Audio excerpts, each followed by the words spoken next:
Okay, my name is Leo Загами. I'm 37 and this is my story. And my story goes back to the fact that because of my family tradition I joined various secret societies during the course of my life, and I found myself involved in what is known as the New World Order.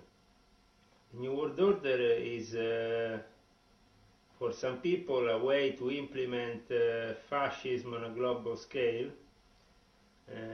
To do this they want to use technology, they want to use means like microchipping and also surveillance technology to control all aspects of our life. Everything is in the hands of the big brother, and this big brother is in the hands of the police, of the military police, of the intelligence, military and civil intelligence, and they are all working these days not for the governments but for the corporates who are keeping together this big business together with certain families and certain banks that have done this for a long time. How can you prove this New World Order? Well, my personal experience, I can talk about my personal experience. I was initiated on the 13th of April 1993 in Rome. It was a peculiar time in Italy because the P2 Lodge scandal had erupted and Freemasonry was in turmoil. Grandmaster Giuliano Di Bernardo, who is now the Grandmaster of the Academy of the Illuminati in Rome, split it from the Grand Orient of Italy and was forming his own Gran Loggia Regolare d'Italia, which was the only one recognized by the United Grand Lodge of England. And I found myself initiated by Prince Alliata di Monreale, which is an Italian aristocrat who goes back a long time with his family and my family. We have a relationship of a few hundred years and even some relatives in common.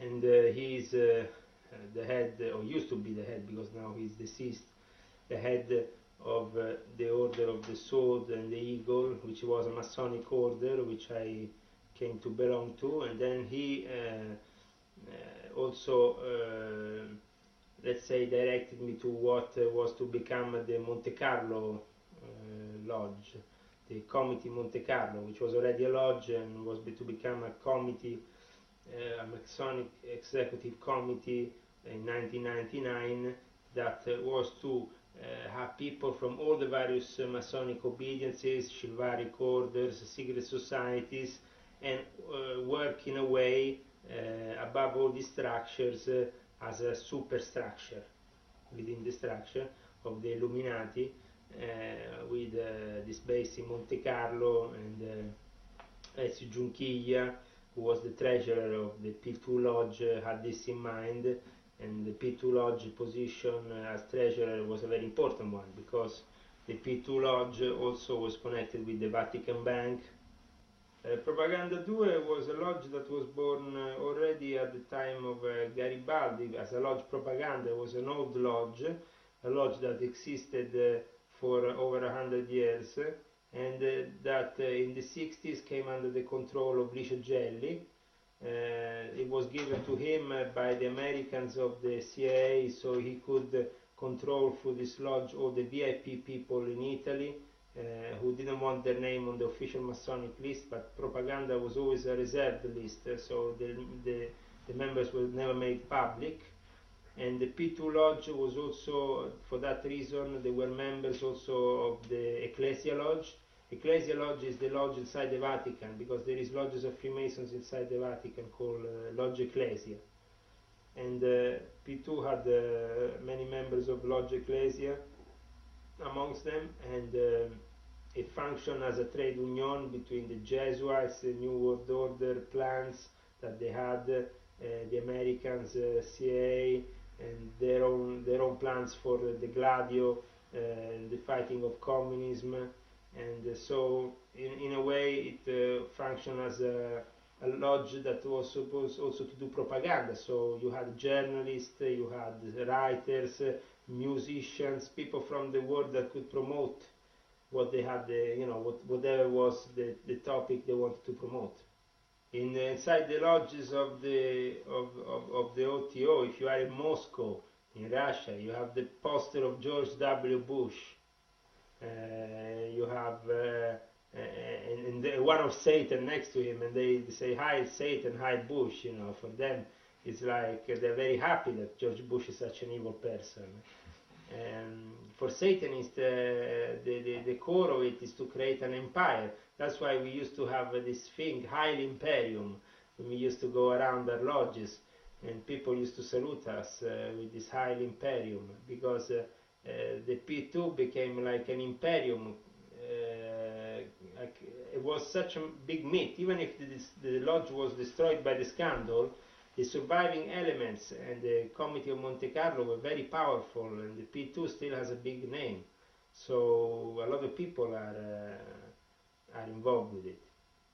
Freemasons start at the lower level, like a positive, charity-driven society. You go through your degrees, you go through the first 3 degrees, then you join under the Rite, and it can be emulation, it can be the Scottish Rite, it can be whatever, depends where you are in the world.